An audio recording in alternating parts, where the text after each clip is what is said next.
All right, take it easy out there. Thanks. Well, are you tired of the day-to-day grind, or maybe you're in between jobs right now just looking for a perfect fit? Ken Lindner, author of Career Choreography, has a step-by-step guide to point you in the right direction. He joins us this morning. Hey there, Ken. Good morning, Lauren.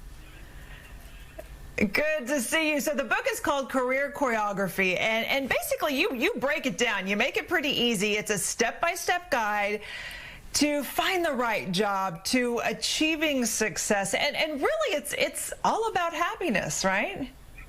Absolutely. Lauren, what you want to do is find a job you believe in, find a job that you love, and find a job that you're good at and takes great advantage of your skill sets and education and work experience. Because if you can do that, Lauren, you'll not only be happy, but the chances are you'll be highly successful as well.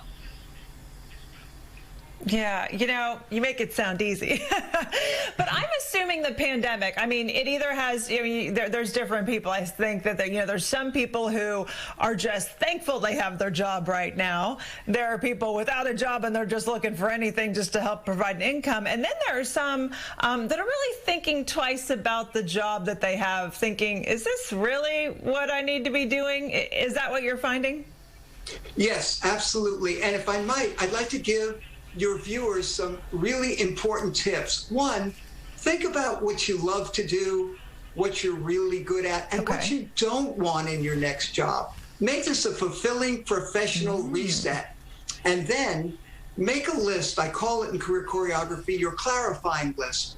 Clarify what you really want in your next position so that A, it's crystallized in your mind so you can use that list to assess other potential job opportunities, but also because those are the things that you can articulate to a prospective employer when you do interview. The third tip is so important.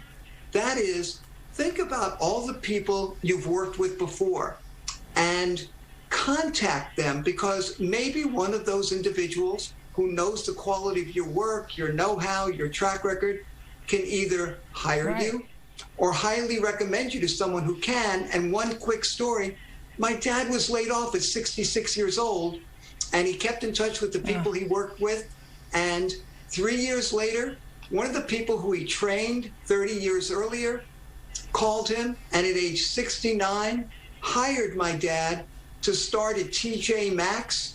And my dad worked for 30 more years till 99. And it was all because he contacted the people who knew what he can do. So, really helpful. Now, what if you're just starting out in the workforce? Well, then you don't have a body of work to fall back on. So it's really important to once again think about and write a list about all the things you've done over the summers, your jobs, your internships, your life experience.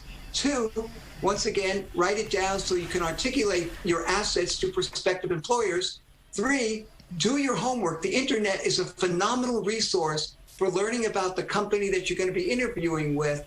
4, when you go to that interview, show them that you're prepared. Show them you're passionate. Show them that you are a huge value asset, because if you do your homework, you show a prospective employer that how you represent yourself at that interview is how you're going to represent them.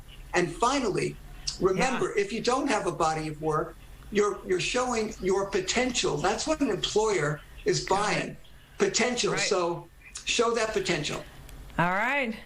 More details in Career Choreography. We'll put a link to the book on our website, fox4news.com. Ken, thank you so much. Lauren, it's a pleasure and a privilege to be with you. All right.